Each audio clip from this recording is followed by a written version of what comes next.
Olá, bem-vindos ao canal 5 Direitos. Neste vídeo, faremos um resumo sobre os princípios orçamentários. O primeiro princípio que analisaremos é o princípio da anualidade. Também conhecido como princípio da periodicidade, determina a elaboração de orçamentos anuais, vedando o início de programas ou projetos não incluídos na lei orçamentária anual. Ou seja, a vigência do orçamento é limitada ao exercício financeiro, que, no Brasil, coincide com o ano civil. Ele remonta ao controle parlamentar sobre os impostos e a aplicação dos recursos públicos. Hoje, em direito tributário, nós falamos em anterioridade, mas antes tínhamos a anualidade, como determinação de que o tributo tinha que ter prévia autorização orçamentária na lei.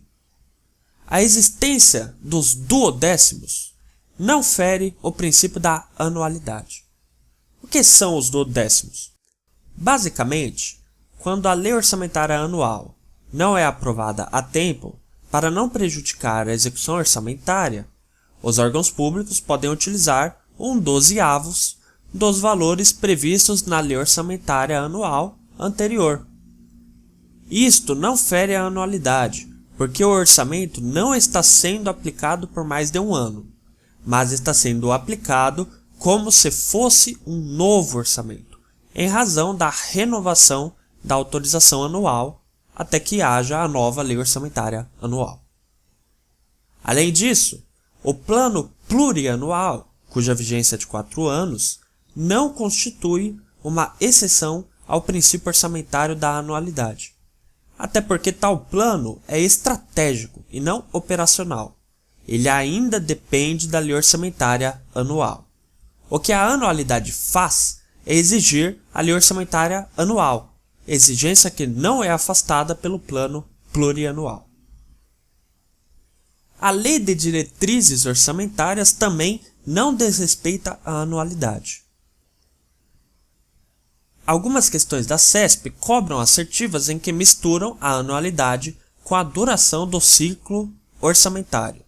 Lembrem-se, a duração do ciclo é superior a um exercício financeiro, não se confundindo com o ano civil.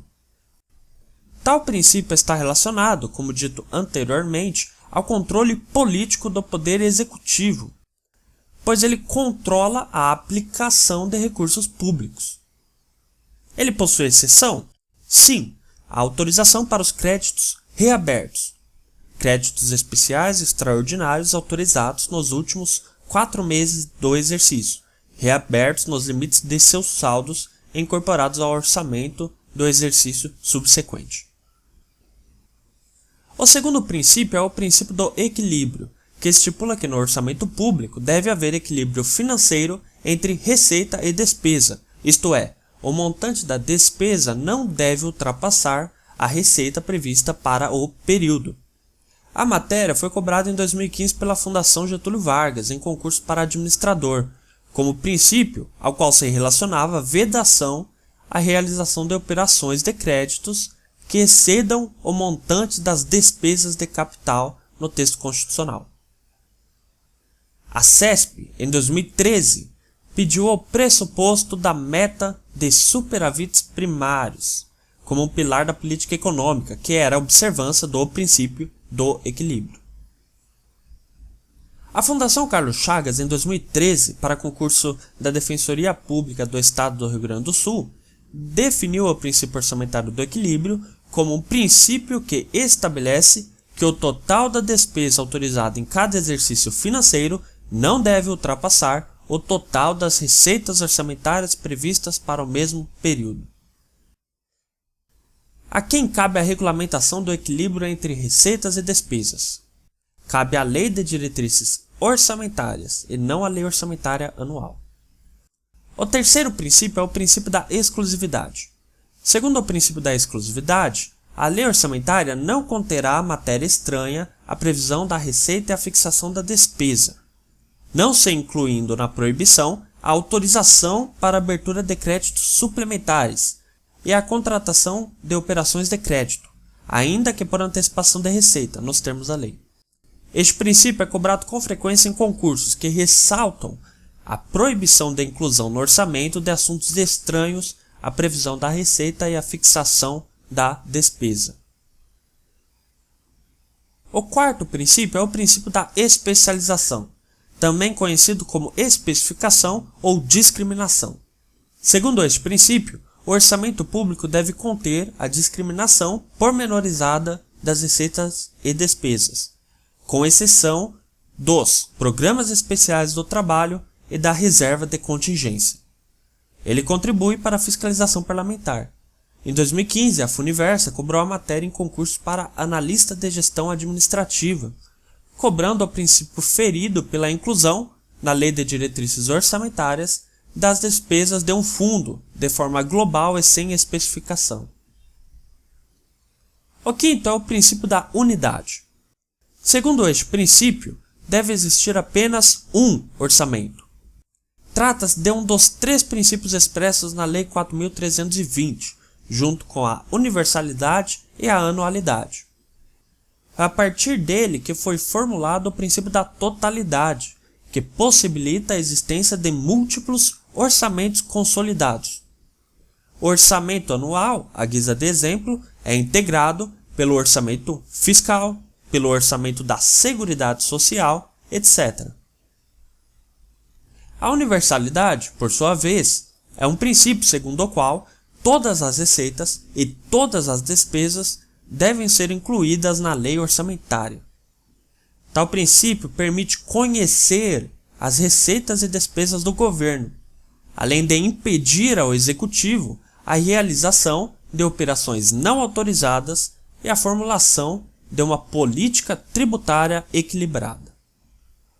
Nós temos ainda o princípio do orçamento bruto, segundo o qual todas as parcelas da receita e da despesa devem aparecer no orçamento em seus valores brutos, sem qualquer tipo de redução.